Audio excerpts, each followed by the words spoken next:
regardons la fonction f1. Manifestement, elle sera paire, car il y a une symétrie assez nette par rapport à l'axe des ordonnées. Prenons quelques points pour illustrer cette situation.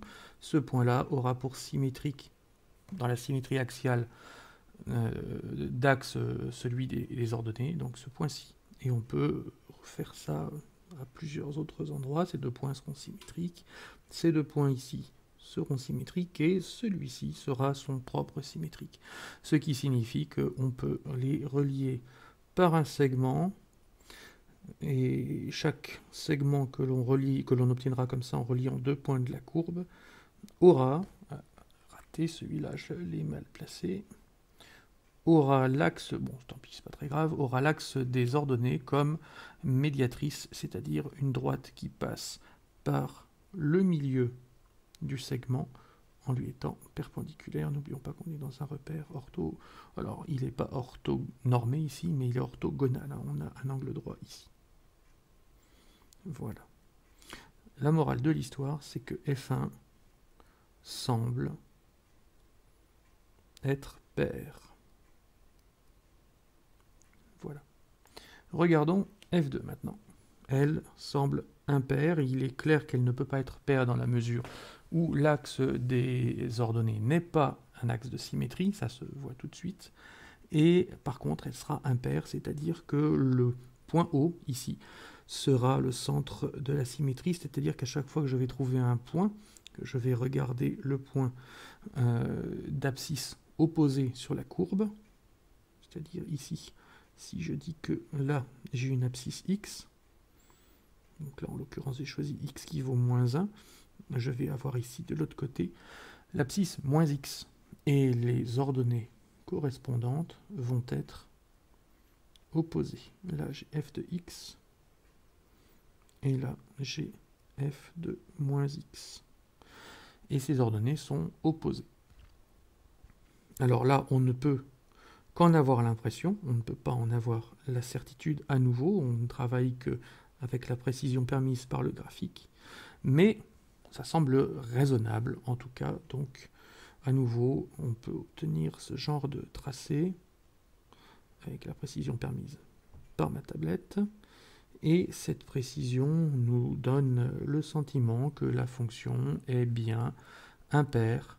À chaque fois, on a manifestement, alors ici, des égalités de longueur entre chaque segment. Voilà, celui-ci, c'est ici, et là, celui-là va avec celui-là. Manifestement, f2 est impair, donc en prenant quelques précautions dans la rédaction, f2 semble impair.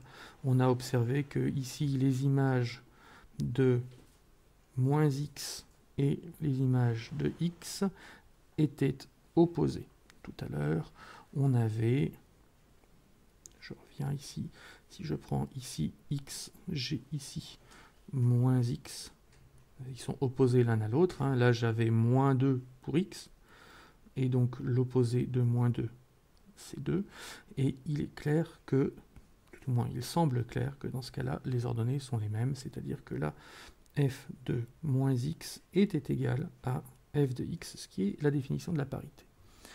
Troisième fonction, f3 maintenant, elle aussi, je vais aller plus vite, hein, semble paire dans la mesure où on retrouve une symétrie axiale d'axe, l'axe des ordonnées. Donc je vais mettre un petit peu moins de points, hein. Celui-ci qui est son propre symétrique, celui-ci et celui-là sont symétriques, ces deux-là sont également symétriques, et comme pour f1, on peut relier avec des segments par rapport auxquels l'axe des ordonnées sera une médiatrice, c'est-à-dire une droite perpendiculaire au segment en leur milieu. Dernière fois, alors pardon, il faut conclure, f3 semble pair, et enfin, dernière fonction, f4, elle n'est ni paire ni impaire. Alors, on va choisir un point astucieusement.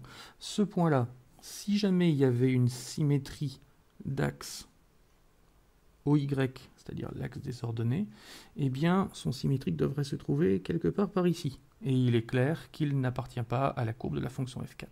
De la même façon, s'il y avait une symétrie centrale de centre O, alors le point O serait milieu de ces deux points, et le point qu'on obtient par la symétrie centrale devrait également être sur la courbe, ce qui n'est clairement pas le cas. Et dans ce cas-là, on est certain, parce que là pour le coup il n'y a pas de place pour le doute.